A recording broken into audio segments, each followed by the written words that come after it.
What's happening, everybody? It's your boy Kem and I here, your favorite rapper, life coach, and motivator. It was funny, I was just thinking of a time when I was living in Aruba, right? And I wanted to become a certified scuba diver.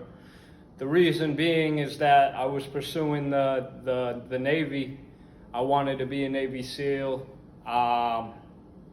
And I took up scuba diving, and I was going, every single day I was living there.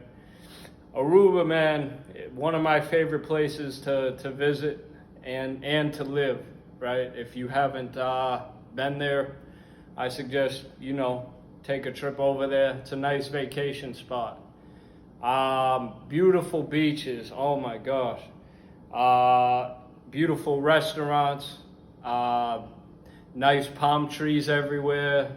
It's just a glorious lifestyle over there. People are very nice. People come from all over the world. Everywhere. I've seen people from, Saudi Arabia. One of my favorite restaurants in Aruba to eat was this Middle Eastern place called Sultan. I was living at the top of Nord Bonavista. It's like a little further up the rise of the island, and my house would be at the top of the hill, about 2 miles up there.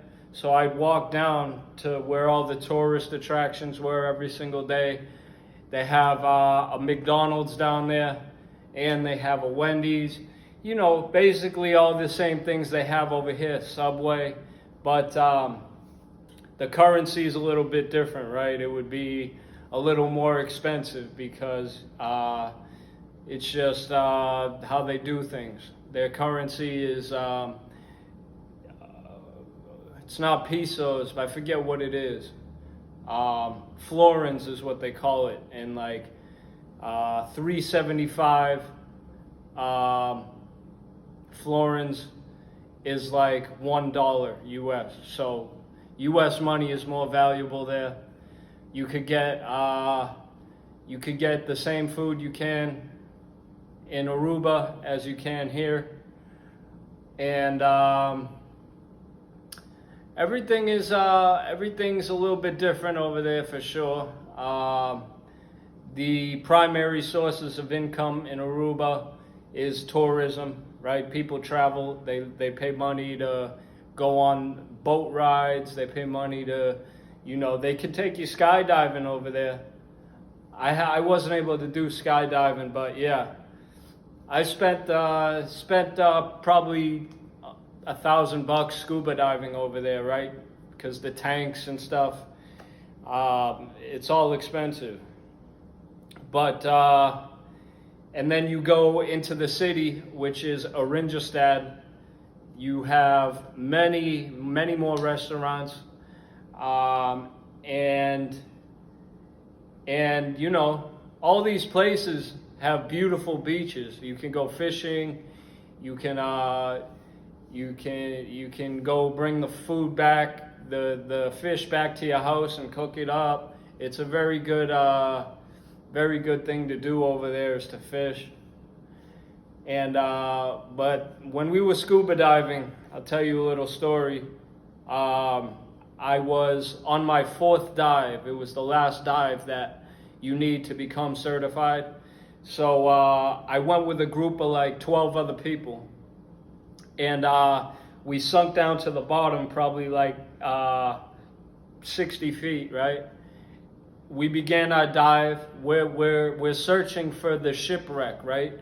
It's about like 20 kilometers west of our diving point where the boat is at the top of the surface. So I start swimming, and then I see that I was exploring, and while I was down there, I was looking at this snake. There was a big green snake coming up out of the rock underneath there, and I'm already at the ship. Actually, it was an airplane. There was an airplane under there, and I just finished going through the cabin, swimming through it, and then I make it out of there, and then I see like 20 feet out, no, like 200 feet out into the distance, and it's just this like 20-foot barracuda, dude. And I start getting scared, so I redirect. I swim like in an opposite direction because I thought it was a shark. And now I'm trying to find my teammates that I started the dive with, and they were gone. So, you know, I look at my oxygen gauge, and something seemed unpeculiar. It was already like I had no oxygen. So, you know, I'm looking for everybody, and then I start to panic. One of the worst things you can do underwater is start to panic. So now I'm just like hyperventilating, and all my oxygen, I'm breathing in all this nitrogen. And you never want to overfill your lungs up with nitrogen, right? Because it could cause like, especially underwater, it could cause your brain to like basically pop. It's very scary. And you know, I ended up seeing a couple people from my dive, and so I basically had no oxygen, and I was now like holding my breath.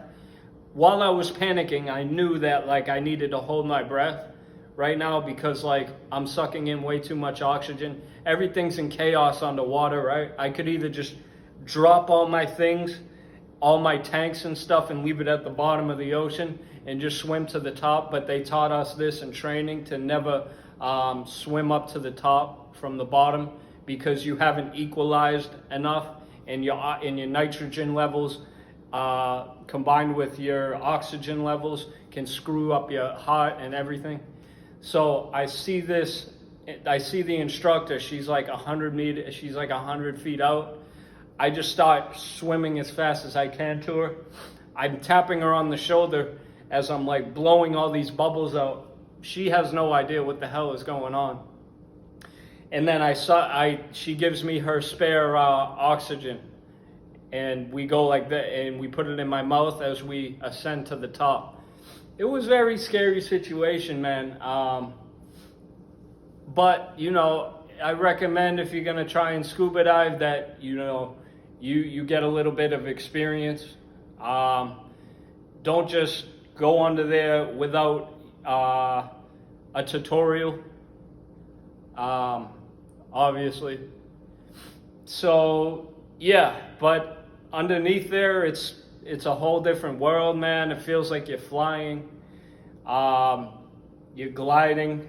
You have these rocks. They give you like these stones to weigh you down under there, because you also have an inflatable vest. As you're gliding through the water, you squeeze the vest however high you want to ascend, and if you squeeze it, if you let the air out of the vest, the rocks will bring you back down. It's a fun experience, man. So that was my experience with scuba diving. I also seen shipwrecks. I seen a lot of money, some treasure under there. It's awesome, man. Go to Aruba, get yourself a scuba diving certificate, and enjoy it. See what you can find. Kem and I, out.